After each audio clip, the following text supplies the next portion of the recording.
Good afternoon, everyone. Saddest Clown coming back at you with another massive update video.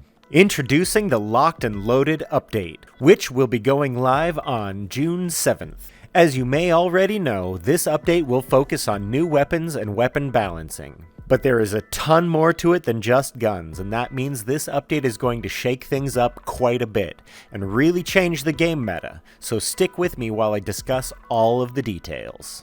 So let's talk about the big reveal first. Big Box heard your feedback about wanting a new weapon and decided to up the ante with not just one, but 3 new guns. We are getting 2 new ARs and 1 new SMG.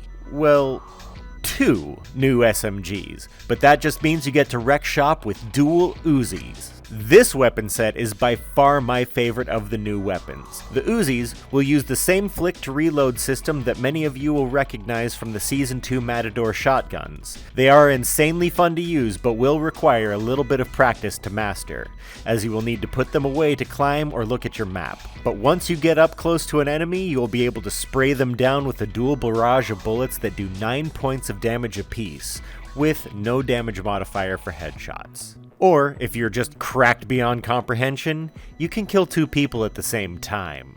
Next on the new weapon list is the FAL semi-automatic assault rifle. What this thing lacks in speed, it makes up in damage per bullet. It boasts a pretty stable recoil pattern and a full 29 damage per body shot and 43 damage for a headshot. The semi-automatic nature of this gun is similar to the mechanics of the 1911 pistol, where you can't just frantically pull the trigger and get another shot to fire. You will need to time your trigger pulls perfectly to get the maximum fire rate out of this weapon. But for those who are able to perfect their trigger discipline, this gun is absolutely devastating.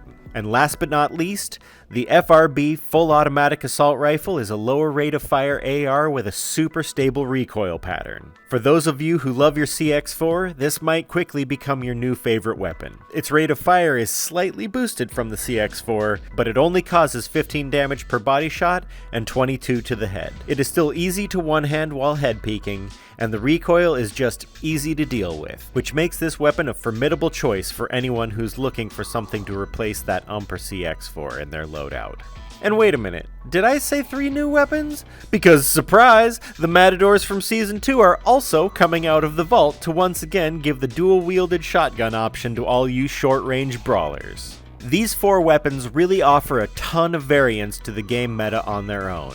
But along with them, Big Box has also overhauled the weapon handling of all the other guns as well. Recoil patterns have been adjusted across the board, so everything's going to feel just a little bit different when you shoot it. Sniper rifles have had their bullet velocity tweaked as well, but the biggest change comes with the damage debuff from some of the classically overpowered weapons like the AK and Sako. On a gun-per-gun basis, it kind of hurts to see so many nerfs to so many weapons, but on an overall game balancing level, these adjustments are not only appropriate but necessary, especially if more weapons are going to be incorporated into the game. At the end of the day, everyone is going to need to take a little time to refamiliarize themselves with how everything feels again, and figure out what weapons they're going to want in their default loadout.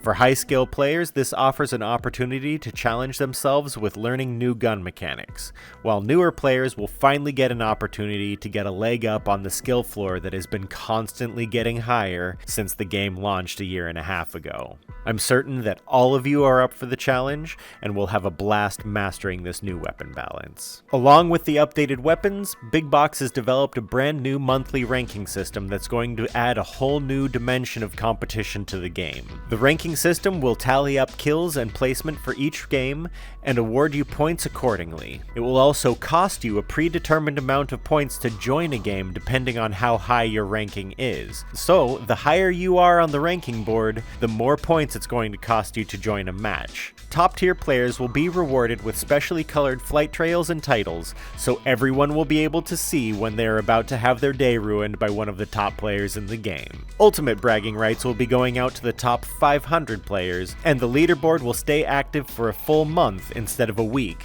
so get out there and grind that RP. But we aren't done yet. The Seeker Silver shop has also been expanded to include player skins and weapon skins, and a whole slew of additional goodies. For those lucky few who have been saving up all their Seeker Silver with nothing to spend it on, there is a super special Moneybags PJ waiting for you at the end of the Silver Coin Road. It only costs 10,000 silver, so go make some friends and be sure you're sending out that Seeker Silver to each other so you can save up enough coin to snag that big boy someday. And last but certainly not least, the standard XP player level cap has been expanded one more time to incorporate yet another top tier classic character. Level 62 brings to us the brand new Golden Roy. So the handful of people who are able to speedrun their Golden Hattie will now have something to continue working towards, while the rest of us just have to wait a little while to get there. As always, there are plenty more events, skins, and features coming down the line in the next couple of months to showcase the awesomeness of this large-scale update.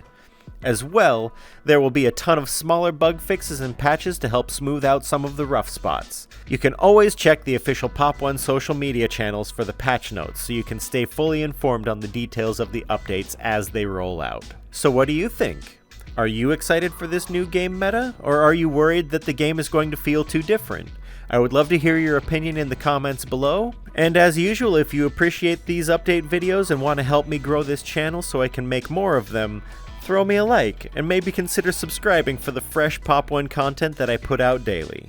Anyways, I can't wait to see what all of you think about the new update when it goes live next week, and as always, I look forward to eating all your bullets on the battlefield.